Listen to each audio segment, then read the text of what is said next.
Hi friends, அடுத்த promo என்னன்னு பார்க்கலாம். இப்போ பார்த்தீங்கன்னா, கோர்ட் சீனை தான் வந்து காமிச்சு முடிச்சிருக்காங்க இன்னைக்கு எபிசோட்ல.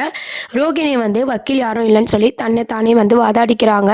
நம்ம முத்து மீனாவும் பார்த்தீங்கன்னா, சாட்சி சொல்கிற மாதிரி காமிச்சிருக்காங்க. அதுக்கப்புறம் பார்த்தீங்கன்னா, விஜயா வந்து மனோஜ் கிட்ட நம்ம ரோகிணி கரெக்டாக பேசும்போது, விஜயா பார்த்தீங்கன்னா, உன்னையும் என் புள்ளையும் நான் சேர விட மாட்டேன்னு சொல்லி பேசிட்டு இருக்கும்போது, நீங்கள் மட்டும் இல்லை கடவுளே நினச்சாலும் எங்களை பிரிக்க முடியாது அப்படின்ற மாதிரி வழக்கம் போல் ரோகிணி வந்து சவால் விடுறாங்க. கரெக்டாக அந்த டைம் முத்து மீனா வந்து நம்ம ரோகிணியை வந்து கலாய்ச்சிட்டு இருக்காங்க. கோர்ட்லேயும் பார்த்தீங்கன்னா ரோகிணிக்கு எதிராக வந்து சாட்சி சொல்கிறாங்க. இதெல்லாம் கேட்ட வக்கீல் பார்த்தீங்கன்னா, இது வந்து வேல்யூபிளான கேஸ் தான், ஆனால் ரோகிணி என்ன சொல்கிறாங்கன்னு பார்ப்போம் அப்படின்ற மாதிரி அவங்க தரப்பு நியாயத்தையும் கேட்குறாங்க. ரோகிணி என்ன சொல்ல போகிறாங்க, இந்த கேஸ்லேருந்து எப்படி எஸ்கேப் ஆக போகிறாங்க, இந்த கேஸை எப்படி தள்ளி வைக்கலாம் அப்படின்ற மாதிரி யோசிச்சுட்டு இருக்காங்க. கண்டிப்பாக பார்த்தீங்கன்னா ரோகிணி வந்து சும்மா இருக்க மாட்டாங்க. அவங்க பங்குக்கு வந்து அவங்க பொய்யை வந்து அடுக்கிக்கிட்டே போகிறாங்க. இந்த ட்ராக் தான் அடுத்த ப்ரோமோவாக மூவ் பண்ணி முடிச்சிருக்காங்க.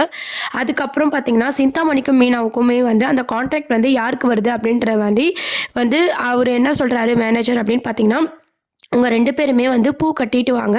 இங்க இருக்க ஃப்ளாட்ஸ்க்குலாம் குடுப்போம். யார் வந்து நல்லாயிருக்கு, யார் பூ நல்லாயிருக்கு அப்படின்னு சொல்கிறாங்களோ, அவங்களுக்கு அந்த ஆர்டர் வந்து கிடைக்கும் அப்படின்ற மாரி மேனேஜர் சொல்கிறாரு. உடனே சிந்தாமணி அதை எவ்வளோ கெடுக்க பார்க்குறாங்க. இருந்தாலும் மேனேஜர் பார்த்தீங்கன்னா ஸ்ட்ரிக்ட்டா சொல்லிறாரு.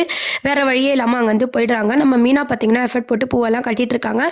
சிந்தாமணியும் பூ கட்டிட்டு வருவாங்களா, இல்லை மீனா போடுற எஃபர்ட்க்குலாம் பார்த்தீங்கன்னா அந்த பூவெல்லாம் வந்து கீழே தள்ளி வழக்கம் போல் அவங்க வில்லத்தனத்தை காட்ட போகிறாங்களா அப்படின்றதெல்லாம் வெயிட் பண்ணி பார்க்க வேண்டியது இருக்குது. எல்லாருக்குமே தெரிஞ்ச விஷயம் தான். அந்த கான்ட்ராக்ட் பார்த்தீங்கன்னா கண்டிப்பாக மீனாக்கு தான் கிடைக்க போகுது. சிந்தாமணிக்கு கிடைக்க போகிறது கிடையாது.